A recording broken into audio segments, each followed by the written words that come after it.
وأضاء للدنيا طريقا مشرقا وهدى من الرحمن يهدينا به للصالحات وللمكارم والتقى. السلام علیکم ورحمۃ اللہ وبرکاتہ. بسم اللہ الرحمن الرحیم. الحمد للہ والصلاة والسلام علی رسول اللہ محمد ابن عبد اللہ وعلی آلہ وصحبہ ومن والاہ. اما بعد، رب اشرح لی صدری ویسر لی امری واحلل عقدۃ من لسانی یفقہ قولی. شروع کرتی ہوں اللہ کے نام سے جو بڑا مہربان نہایت رحم کرنے والا ہے. بإذن اللہ آج کے درس نمبر 220 میں سورۃ الکہف آیت نمبر 79 سے آیت نمبر 81 تک کی شرح اور ترجمہ سماعت فرمائیں گے. تو شروع کرتے ہیں. اعوذ باللہ من الشیطان الرجیم. اما السفینة فكانت لمساکین یعملون فی البحر فأردت أن أعيبها وكان وراءهم ملك يأخذ كل سفينة غصبا. کلمت اما میں حرف المیم پہ تشدید ہے، لہذا ہمیں حرف المیم کو 2 حرف کے برابر پڑھنا ہے کیونکہ تشدید کی اصلیت 2 حرف ہے.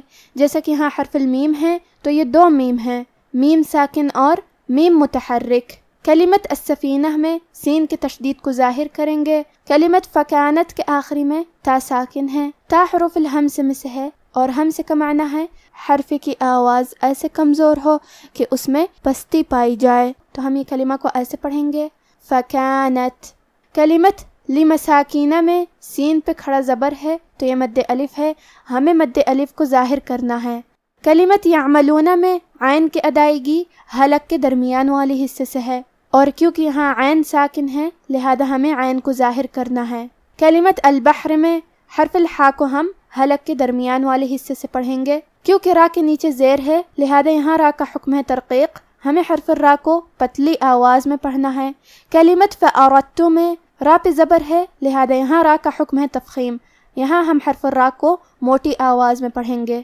حرف دال پہ جزم ہے اور اس کے بعد تا آتا ہے، یہاں حکم ہے ادغام متقاربین، اور ادغام کا معنی ہے حرف کو حرف میں داخل کرنا، تو ہم دال کو تا میں ملا کے تشدید کے ساتھ یہ حکم کو ادا کریں گے.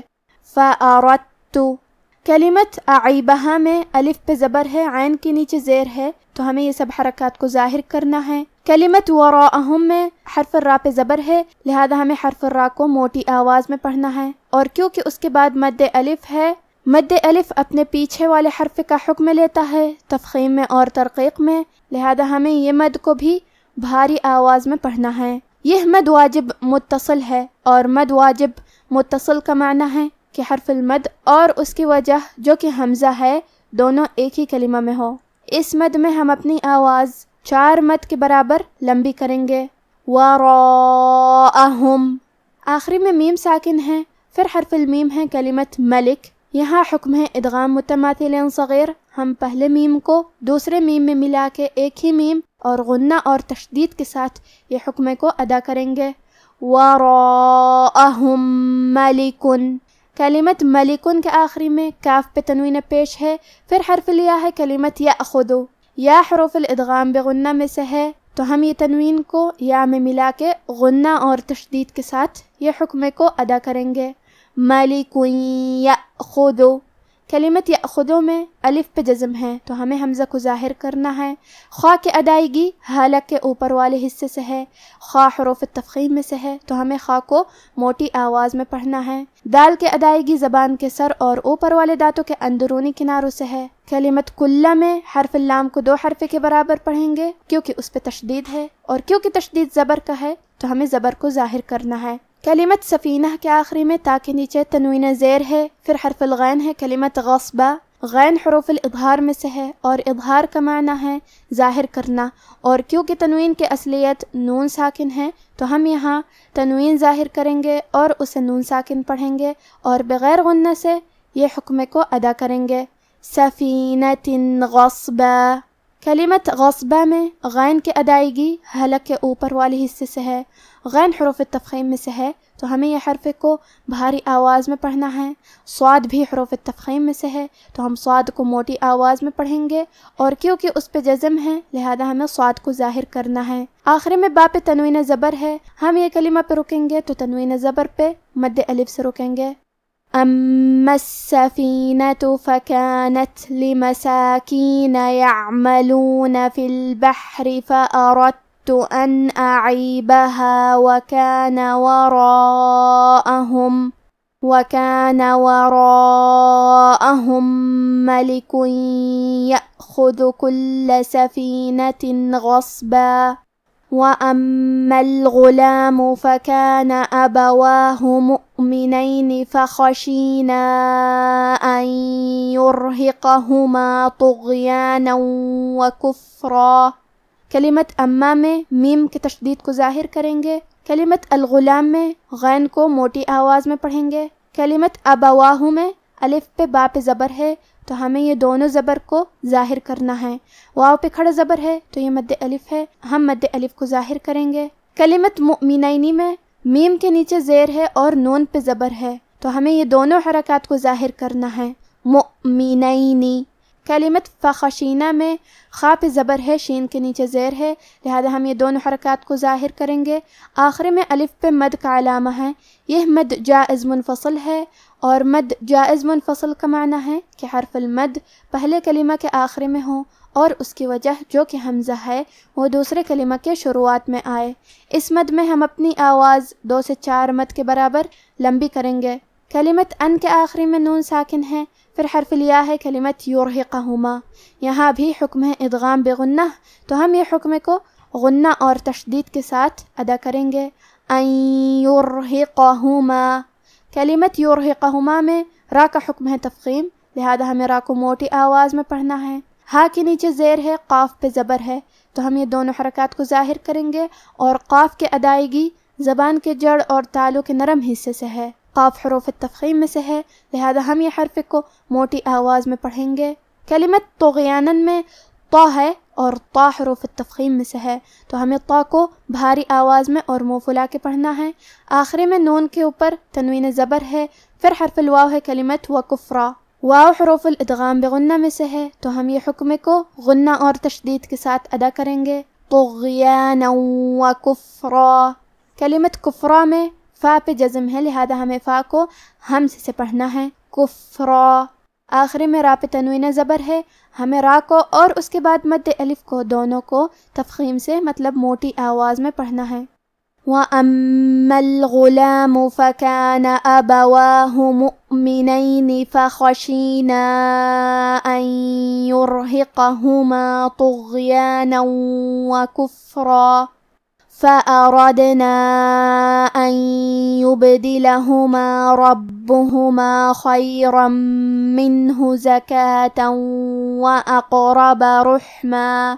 کلمت فَأَرَدْنَا میں را کو موٹی آواز میں پڑھیں گے، دال پہ جزم ہے لہذا ہمیں دال کو قلقلہ سے پڑھنا ہے، اور قلقلہ کا معنی ہے حرف ساکن کو ہلانا، تو ہم حرف دال کو ہلاتے ہوئے یہ کلمہ کو پڑھیں گے، فَأَرَدْنَا۔ آخری میں الف پہ مد کا علامہ ہے، یہ مد جائز منفصل ہے، لہذا ہم اپنی آواز 2 سے 4 مد کے برابر لمبی کریں گے۔ کلمت ان کے آخری میں نون ساکن ہے، پھر حرف الیا ہے کلمت یبدلہما، یہاں حکم ہے ادغام بغنہ، تو ہم یہ حکم کو غنہ اور تشدید کے ساتھ ادا کریں گے، ان یبدلہما۔ کلمت یبدلہما میں کیونکہ با پہ جزم ہے اور با بھی حروف القلقلہ میں سے ہے، تو ہم یہ حرف کو ہلاتے ہوئے یہ کلمہ کو پڑھیں گے، یبدلہما۔ کلمت ربہما میں با پہ تشدید ہے تو ہمیں 2 حرف کے برابر با کو پڑھنا ہے، اور کیونکہ تشدید پیش کا ہے تو ہمیں پیش کو ظاہر کرنا ہے، ہا کے بھی پیش کو ظاہر کریں گے۔ کلمت خیرن کے آخری میں را پہ تنوین زبر ہے، پھر حرف المیم ہے کلمت منہ، میم حروف الادغام بغنہ میں سے ہے، تو ہمیں یہ حکم کو غنہ اور تشدید کے ساتھ ادا کرنا ہے، خیرم منہ۔ کلمت زکوٰۃ میں کاف پہ کھڑا زبر ہے تو یہ مد الف ہے، ہم مد الف کو ظاہر کریں گے، زکاتن۔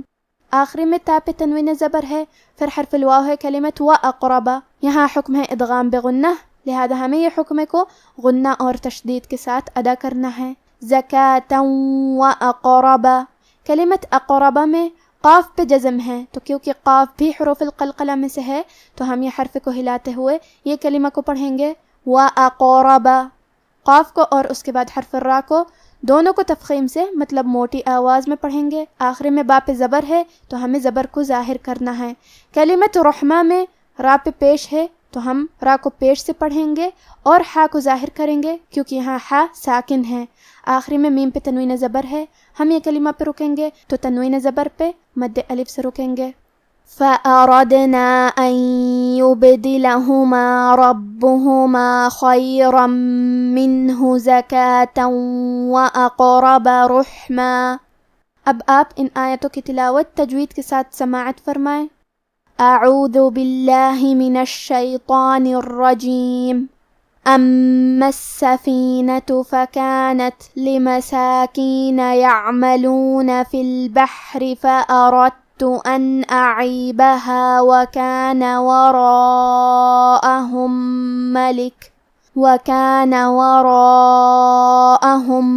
ملك يأخذ كل سفينة غصبا وأما الغلام فكان أبواه مؤمنين فخشينا أن يرهقهما طغيانا وكفرا فأردنا أن يبدلهما ربهما خيرا منه زكاة وأقرب رحما. کہ وہ جو کشتی تھی غریب لوگوں کی تھی جو دریا میں محنت کر کے یعنی کشتیاں چلا کر گزارا کرتے تھے، اور ان کے سامنے کی طرف ایک بادشاہ تھا جو ہر اچھی کشتی کو زبردستی چھین لیتا تھا. تو میں نے چاہا کہ اسے عیبدار کر دوں تاکہ وہ اسے غصب نہ کر سکے. اور وہ جو لڑکا تھا اس کے ماں باپ دونوں مومن تھے. ہمیں اندیشہ ہوا کہ وہ بڑا ہو کر بد کردار ہوگا تو کہیں ان کو سرکشی اور کفر میں نہ پھنسا دے. تو ہم نے چاہا کہ ان کا پروردگار اس کی جگہ ان کو اور بچہ عطا فرمائے جو اخلاقی پاکیزگی میں بہتر اور محبت میں زیادہ قریب ہو. آج کا ہمارا درس یہیں ختم ہوتا ہے. استودعکم اللہ الذی لا تضیع ودائعہ. والسلام علیکم ورحمۃ اللہ وبرکاتہ.